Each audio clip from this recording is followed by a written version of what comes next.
Are you frustrated that you just never reach the top no matter what you do with your Google business profile? But after helping thousands of business owners get to the top, I've discovered there are some secrets and some hidden settings that clearly most people don't know about. So in this video, I'm going to take you through the easy, safe strategies that you can use on your business today, so you can put your listing right to the top so it gets new customers for you. But how does Google decide who's going to be number one? Well, let me show you how it works. Firstly, you need to understand, number one, vicinity. I realized a while ago that anyone can be number one, including you, by doing a test where I stood outside the business and then started looking to see where they appeared. And if you stand outside your business, you will be number one. So let's imagine here you've got your business and here are two of your competitors. Now, if you search your business while standing right outside, well, you'll almost always show up at the top. But move a few miles away and suddenly you disappear and your competition shows. But here's the thing, your customers aren't standing outside your front door when they're searching for, say, a coffee shop, if you're a coffee shop. So what happens if they're further away? So how does Google decide who's top? Well, if you're the closest business and have the most authority, that means Google trusts you and will rank you higher. But for customers further away, Google looks for more than just the location. And that's why big established businesses tend to do better, because they are trusted and they do have authority. Because Google's checking for the EEAT, you may have heard that, experience, expertise, authority and trust. So in simple terms, it means that the more authority you get in Google and trust, the more likely you are to appear in the results, even if they're not standing outside. But how do you get that? Well, let me show you by this overlooked document that Google released several years ago. And that brings us on to point number 2, Google's guidelines. Did you know that Google released a 167-page document so that people can judge your business? It's called the Search Quality Rater Guidelines, and it very much outlines exactly what you can do to be trusted, build authority, and therefore rank number one. But the manual was released for real users so they could test in the real world as to whether your brand has that authority. You see, inside it is crystal clear. Google wants to see the human element. They're not just looking for keywords, they want real business with real expertise, experience, authority, trust.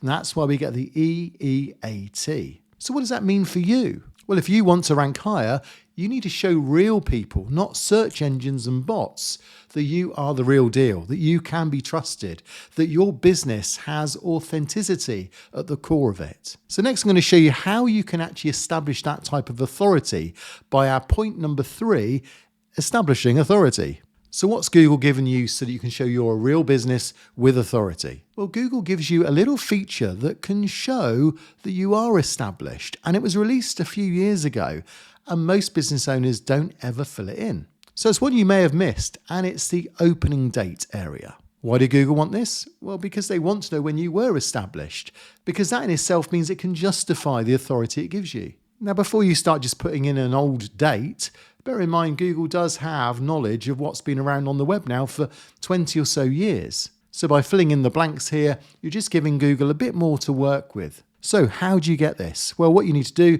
is log into your Google business profile, find the opening date box here, and just add the date that you started. So this little box will just help the algorithm to see you've been established for some time, and therefore it helps with your authority. But that leads us on to the newest metric yet that is really going to help you with your customers. And it's what I call number 4, chat is back. See, if you've ever wondered why customers can't contact you anymore, well, Google took away the chat message a few years ago. They quietly removed it, but they did replace it recently with a couple of extra tools that are really useful: SMS text and WhatsApp. And this is great because if customers use these tools, then it means they've got another way to contact you, and it's far more easier than the messaging bot that was originally from Google. So straightforward, you can see here, Google gives you the analytics as to who's using it. And at the moment, it's still a kind of new feature that Google's not fully promoted yet, but it's well worth having your numbers in here ready to go when it then gets rolled out fully and Google starts supporting it. So here's how to set it up. Go to your Google business profile, click on the edit profile, scroll down to the chat area, and then for SMS, just add your mobile number. You might need to take a 0 off for that. Bear in mind you might need a country code, but I think it fills that in for you. And for WhatsApp, don't enter your number directly because it just won't work.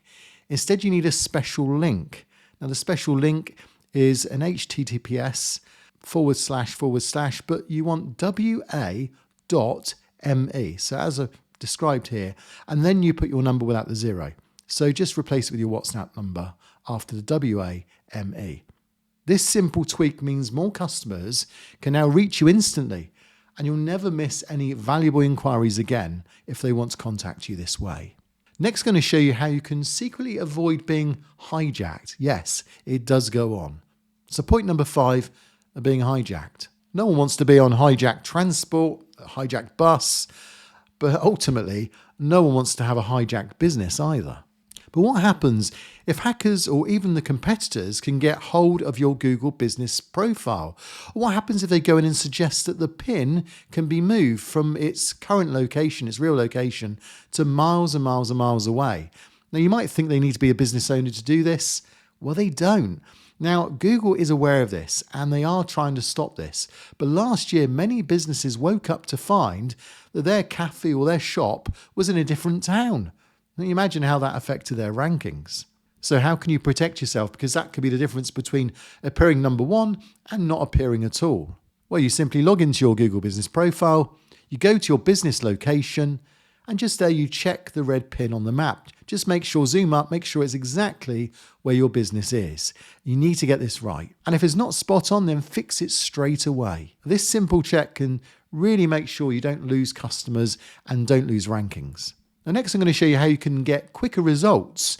And this is another hidden feature where you can get others to manage the business for you. So I call this point number 6, delegating management. Managing your Google business profile can feel overwhelming. I know that. When I speak to customers, they say that. But the problem is it's difficult to know where do you then delegate this to other account holders. Well, it's pretty straightforward when you know where it is. You just go to your Google business profile. But now you need to find those 3 dots just here. And then the business profile settings, and then people and access. And then you can just add the account. So then you can choose how they manage it too. So the idea of this is you can add trusted team members, or you can add people that can manage it for you. And in that way you share the workload and make it easier for you to then delegate. If you want to guarantee that you know exactly what your competition's doing, you want to audit your business, you want a one-to-one so we can find various strategies that are going to work in your industry, then I'll put a link down below where you can contact me and we can have a one-to-one Zoom meeting. Now for point number 7, what happened here blew me away. And I call this know whether you're in a high-risk industry. I mean, did you know that for some industries, it's much harder to get a Google business profile than for others? Well, I found this out a few years ago when I was putting together a demo profile and it actually got verified by Google. And I didn't even have a postcard, didn't have a text, and I certainly didn't have a video verification. But it was a golf shop. And it seems that some things can easily be verified. Some are even automatically verified if they're not considered a high risk, which means, on the other hand, that if you are a high risk, it must be a lot harder. So not every business is so lucky as this golf shop that I got. Google's not always fair. Some industries just get more scrutiny. So for example, if you're a locksmith, there's 10 times more likely to get suspended than a beauty salon. Plumbers and towing services also face stricter checks than, say, doctors and dentists. Why? Well, because certain industries have a lot more scams and a lot more spam, and so Google is aware of that. So what does this mean for you? So if you're in a high risk, you do need to be more selective as to what edits you make on your profile. Otherwise, you could lose your listing overnight, and suspensions can be a nightmare. So now you know the exact settings that I use to get my profiles to number 1. Don't let your hard work go to waste. So watch this video next where I give you a survival kit if ever you get a suspension. And also there's a few other things as well that will take you step by step as to the process if ever you want to avoid it. So I'll see you next on this video.